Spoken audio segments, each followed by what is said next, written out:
Hi, today is March 19th, 2023, and here are my poems for the day. The first one is poem number 463 for the year, Small Consolation.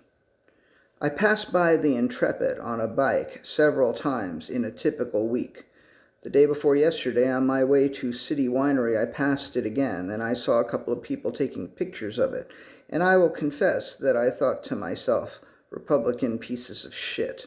But then I thought I wasn't being fair. Not everyone who takes a picture of the Intrepid is a Republican. Yesterday, on my way home, I stopped and took a picture of someone taking a picture of the Intrepid, which means, of course, that I myself took a picture of the Intrepid.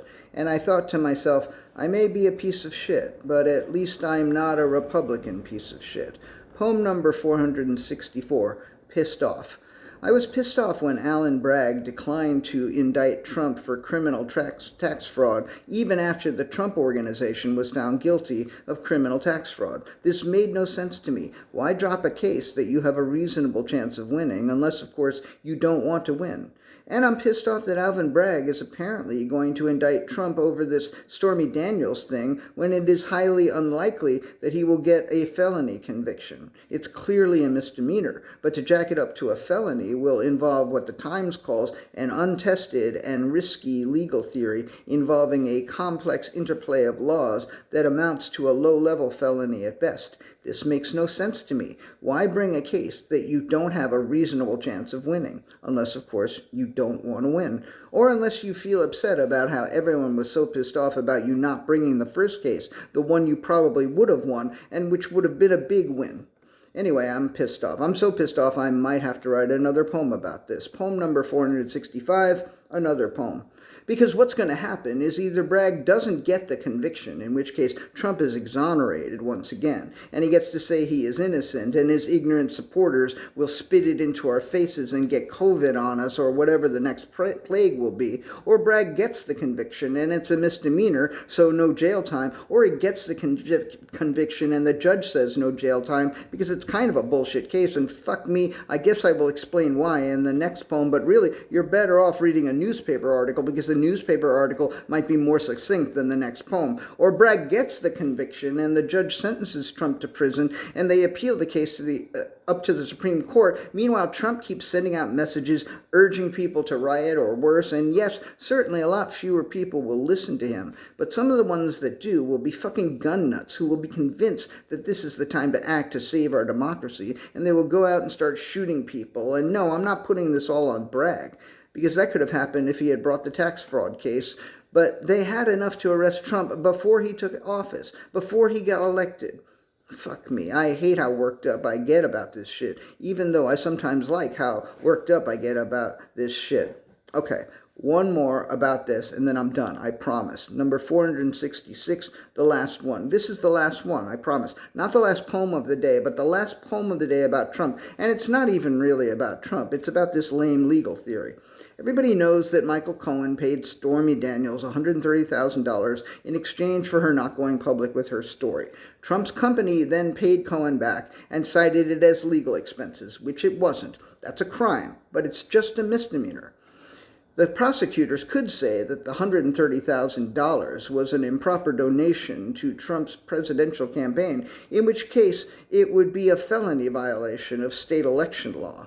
But if that's their legal theory, it kind of sucks. There's no doubt in my mind that Trump belongs in prison, and I hope he goes to prison for something. But I don't think he will go to prison for this, and I don't even think I want him to, because the people who will call this overreaching will have a point, and I hate it when they have a point. Poem number 467, Overthinking. This is about something else. Overthinking. It used to bother the shit out of me when people would accuse me of overthinking, but I've come to believe that there is something to it. I will probably never want to stop thinking of words that I want to put down, but more and more I recognize how much words get in the way of experiencing what is real. I love ideas, I love logic, I love reading or listening to well-crafted arguments or a well-told story, but when I let the sound of the birds in, when I notice how the sunlight comes in through the window, and when I feel my feet on the floor and my ass on the couch, when I smell a smell or taste a taste, when I do these things and try to just experience them without any words at all, then I am more here, I am more present, and awareness opens up and swallows me and makes me smaller, makes me almost non-existent, as I am enveloped in the all that is me, that is you, that is us, and everything else.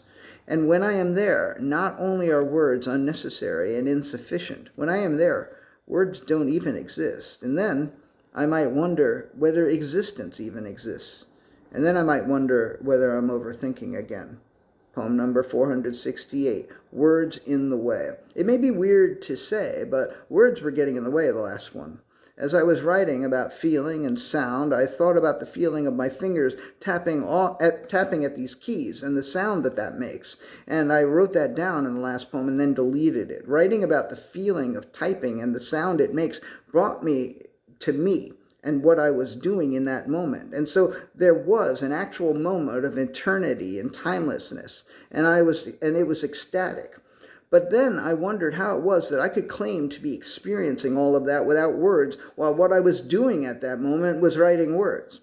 This is yet another example of how words get in the way. And last one for today, poem number 469, A Way Around. I'm wondering whether there is a way around the words that get in the way. I would like to offer you a poem without words, like the way I can say I love you without words, like the way I can say I love you with a gesture or an embrace or a gift or something. A poem without words or even a number. Poem number,